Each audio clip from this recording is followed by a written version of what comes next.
Good morning, Dan.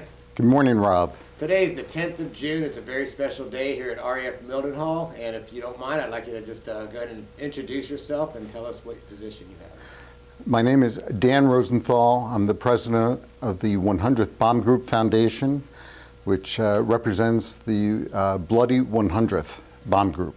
Well, we're very happy to have you here today for this special occasion, and we'll talk more about that later in the interview. But first of all, just if you could share with us, what are some of your priorities as the president of the 100th Bomb Group?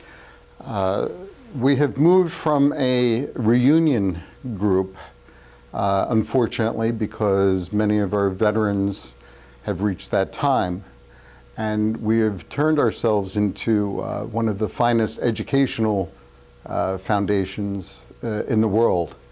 And our archives are as rich and plentiful as any museum would desire us to be. That's fantastic. And can you tell me about some of the people that make up the board of directors? Well, all of our board of directors are volunteers, and ranging from our esteemed historians of Mike Faley, Mark Copeland, Matt Mabe, to our legal counsel, our legal eagle, Rob Beanstalk, and as well as Chip Culpepper, who will eventually be hopefully taking over my position.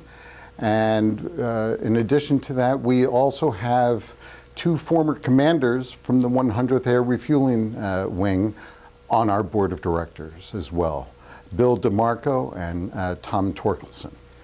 That's fantastic. So can you tell me a little more about that special relationship the foundation has with not only RAF Mildenhall and the Bloody 100th ARW, but the museum as well?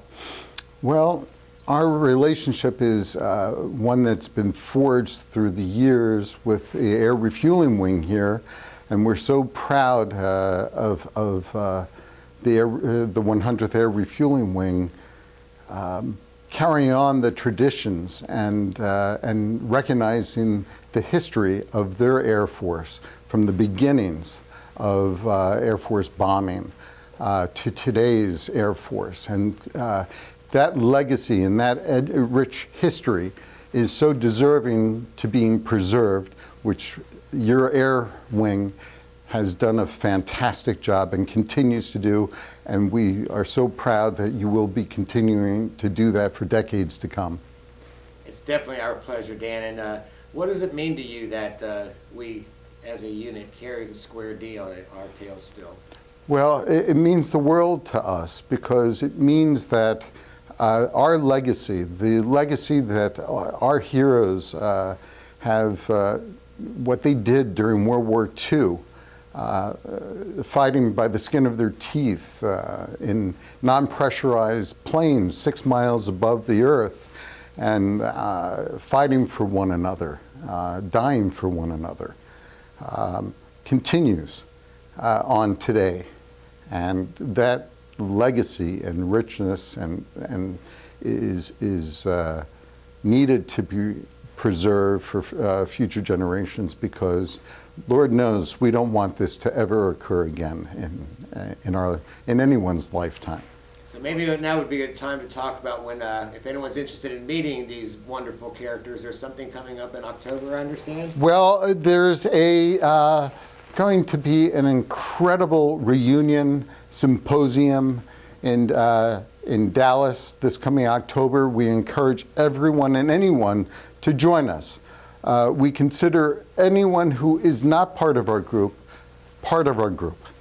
We are always welcoming, because we want to learn from you and your stories, whether it's from other groups or you're just coming to learn and be a part of our family.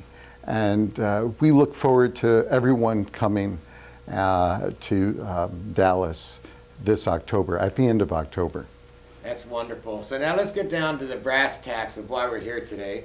As you know, we have 15 aircraft in our fleet, and KC-135s, and until today, all but one had a World War II nose art, a legacy World War II nose art. And today, we're going to correct that and unveil a new version of Rosie's Riveters. What does that mean to you and to your family?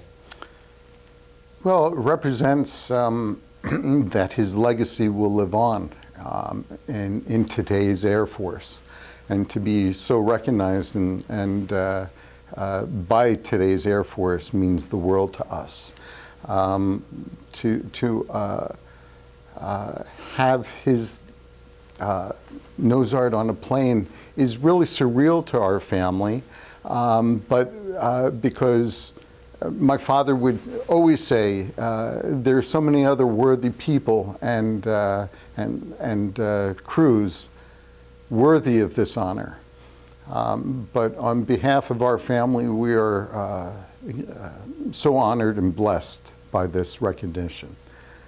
So thank you for this. Well, thank you so much for making time to have this interview today, Dan, and I really, really appreciate it. It's been a true pleasure getting to know you and your son, Sam, and I feel like I'm getting to know a piece of history, the legacy of Rosie Rosenthal today, and thank you for everything. Is there anything you'd like to say in closing to the men and women of the 100th ARW as we head out and enjoy the rest of the day? We are so blessed to have you serving for your country, our country, and we are so blessed and honored of all of the incredible heroic work that you do to provide our safety. So thank you. Well, thank you for your time. It's been a pleasure. Thank you.